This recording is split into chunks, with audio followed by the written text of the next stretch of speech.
Dehghan is a former defense minister and is now the main military advisor to Ayatollah Ali Khamenei.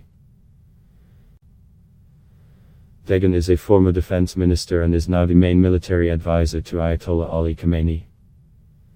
He told CNN that reprisals would come from Iran itself, not its allied militia in the region. It might be argued that there could be proxy operations. We can say America, Mr. Trump, has taken action directly against us, so we take direct action against America. The United States has a growing military presence in the region. Thousands of US troops have been deployed to Saudi Arabia, and there are some at bases in Iraq. The US also has a major airbase in Qatar and a naval presence in Bahrain, as well as troops stationed in Jordan, Kuwait and the United Arab Emirates. In common with other Iranian officials, Dehghan suggested that Iran was in no hurry to retaliate and would choose its targets carefully. Our reaction will be wise, well considered and in time, with decisive deterrent effect. Iran's President Hassan Rouhani had earlier said that Americans would face consequences for killing Soleimani, not only today, but also in the coming years. Given the rhetoric of both sides, there is a growing risk of escalation in what has become the most dangerous confrontation between the US and Iran in decades. Late Saturday, President Donald Trump tweeted that, if Iran attacks an American base, or any American, we will be sending some of that brand new beautiful equipment their way. And without hesitation, the president continued, they attacked us, and we hit back.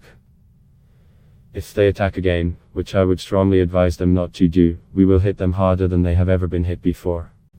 Dehghan responded defiantly to Trump's warning. It was America that has started the war.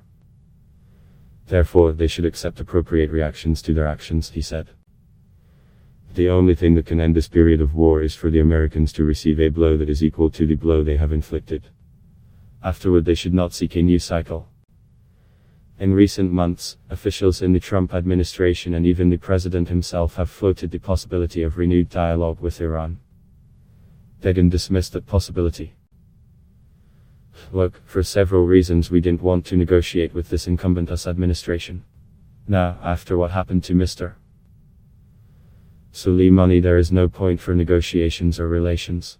It's impossible.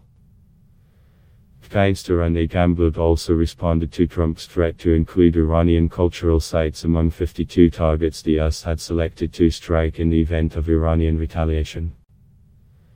The number was chosen to match the number of hostages taken in the 1979 takeover of the US embassy, Trump said.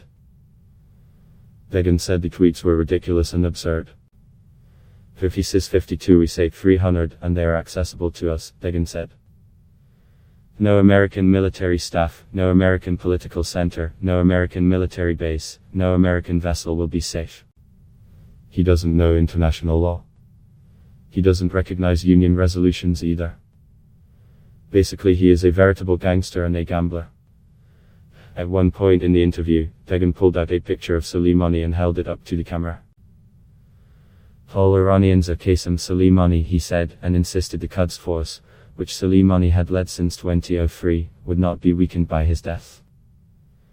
The Quds have been responsible for projecting Iranian influence across the Middle East and beyond and have played a major role in supporting the Assad regime in Syria. The person who has replaced him has been cooperating with him for 2 decades. He has the same manner and method, Dehghan said. Iran's will to defend its interests has increased 1,000 times. We don't feel anything. We have a logic, the logic of martyrdom.